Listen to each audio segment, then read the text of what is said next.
अब एक दिन राजा पुरंजन अपना विशाल धनुष, सोने का कवच, अक्षय तरकस धारण करके 11वें सेनापति के साथ 5 घोड़ों के शीघ्रगामी रथ में बैठकर पंचप्रस्थ नाम के वन में गया।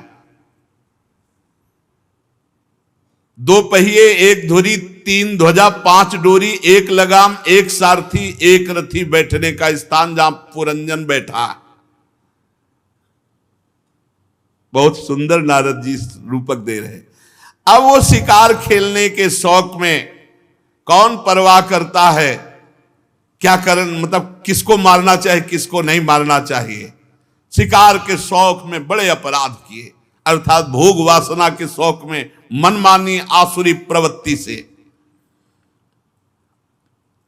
जो इस पुरंजनी को प्रसन्न करने के चक्कर में फंसा हुआ पुरंजन है, वो ये नहीं जान रहा मैं ऐसे आचरण कर रहा हूं जिनके कारण मुझे अधम योनियों में, नरक में जाना पड़ेगा। गंध, चंदन, माला, ये सब भोजन सामग्री जुटाना, पुरंजनी को बस प्रसन्न रखना।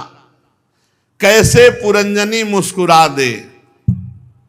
पुरंजनी मुस्कुराती तो है पर अधीन करके। जैसे जैसे जीव अधीन हो जाता है वैसे वैसे बुद्धि उसको आसक्त करती चली जाती है। अरे बहुत दुर्दशा है, इस खेल को जान जाए तो जीवन मुक्त अभी हो जाए, भाग पड़ो। ये पुरंजनी का नाटक है, इसमें पुरंजन भोग इच्छा से फंस गया। इच्छा छोड़ दो, पुरंजन कौन है? अविज्ञात सखा पुरंजन दोनों एक हो जाएंगे, जैसे दर्पण हटाओ तो प्रतिबिंब खत्म। अब जो ही वो शिकार खेल के आया तो पुरंजनी बोली नहीं।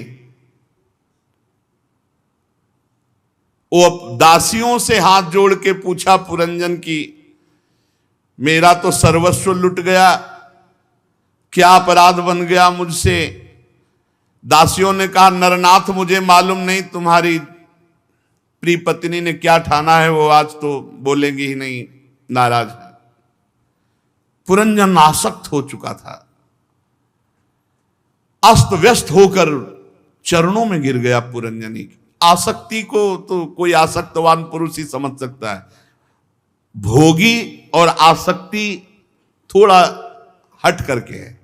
भोगी को कहीं भी भोग मिले उससे कोई मतलब नहीं। आसक्तवान भी भोगी होता है, पर आसक्ति प्रदान होने पर वो जिस पे आसक्त हुआ उसी पे आसक्त रहेगा, दूसरे की तरफ नहीं आंख उठा के देख सकता।